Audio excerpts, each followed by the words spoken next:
It started with an anonymous tip to the Fox 9 investigators, and it led us to a story that took 3 months of digging to uncover. Tonight, Jeff Balian exposes a business that some of its own employees say is misusing millions of taxpayer dollars.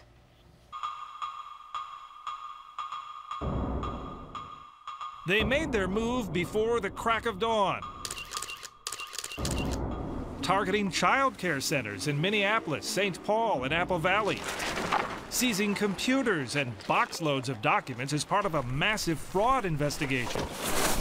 The raid included agents from the FBI, State Bureau of Criminal Apprehension, and the Ramsey County Attorney's Fraud Unit.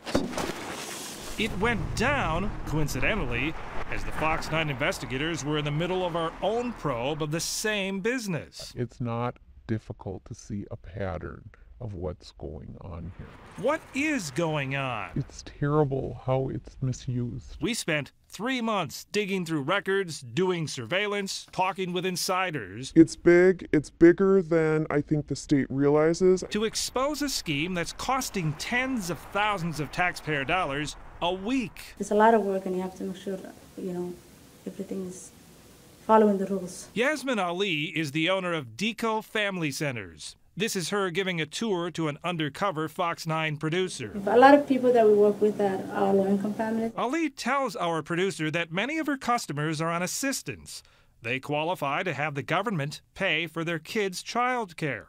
They can get that help if they're working, training for a job, or hunting for one. I think it's doing a disservice to the people that truly do need childcare assistance. We interviewed 4 Deco employees who have intimate knowledge of the operation. They've also shared information with government fraud investigators. 2 agreed to talk on camera as long as we disguised them. So they were misrepresenting a lot of what was going on there. Exactly. According to our sources, Deco was actively recruiting women who qualify for child care assistance and offering them jobs at the centers, some to watch their own kids. A fact these moms confirmed to us. Hello.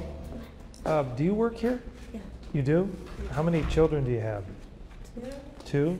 And the children come here as well? Yeah. Who pays for their child care? For the child care money? Yes. The county. The county. Deco then bills the county for child care while the moms are supposedly working. Were these legitimate jobs or not? No, there were too many that were being hired. We didn't even need that many. Our informants tell us that only a small percentage of the moms did anything. 2%. 2%. Did some kind of work? Did some kind of work.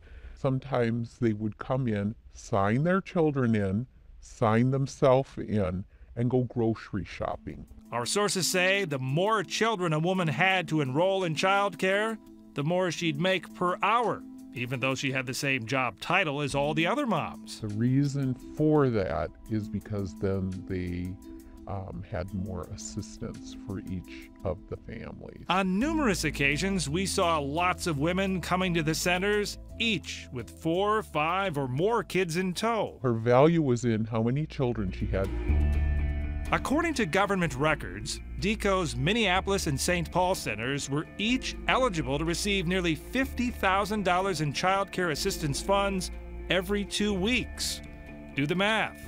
That's over $2 million a year. They're making a ton of money. According to our insiders, timesheets were submitted to the county which inflated the hours the moms actually spent in the centers, allowing Deco to bill the government for maximum child care time. So they'd fix the time schedule. Correct.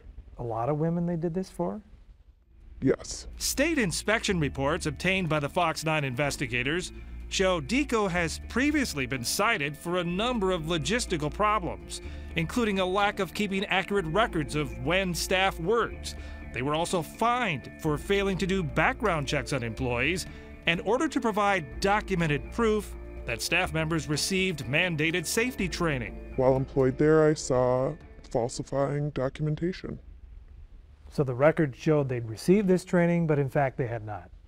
Correct. I stopped by Deco's Apple Valley office to speak with owner Yasmin Ali. She wouldn't go on camera, but I did record our conversation. We're told that you were falsifying records to get child care money. That is not true, but I as I say, I'm not going to have any comments right now. In addition to all the funds for childcare, DECO was also getting public money for kids' meals.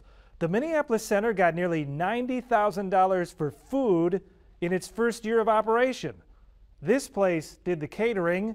It's owned by Yasmin Ali's brothers. We obtained a copy of the catering contract signed by Adarus Ali. We've seen his signature before on federal court documents. In 2009, Ali pled guilty to perjury. The Justice Department says he lied to a federal grand jury, testified he knew nothing about Somali men from Minnesota being recruited by a terrorist group to fight in their homeland, when in fact, he sat in on a discussion and even drove some of the men to Twin Cities International for their flight to Somalia. Ali did not respond to numerous requests by the Fox 9 investigators for an interview. Recently, the state rejected a plan by DECO to use even more public funds to have Ali's restaurant do catering for additional child care centers. Regulators said the proposal was double the normal cost and full of inaccuracies and incomplete documents. Item 29 is that one. This one here? Yep. Okay. Fraud investigators are now sorting through thousands of records and computer files taken during the raid of DECO's offices. So far, no charges have been filed. Here she is. We tried again to ask owner Yasmin Ali about the criminal investigation and what we were told by some of her own employees. Could I ask you a few questions, please? I'm not talking to anybody. If I were you, I would just get out of here. You're not allowed to be here. I'm Fox 9 investigator Jeff Bellion. The criminal investigation of DECO child care centers is being spearheaded by the Ramsey County Attorney's Office. Because it is an ongoing investigation, they would not discuss the case or comment on the findings.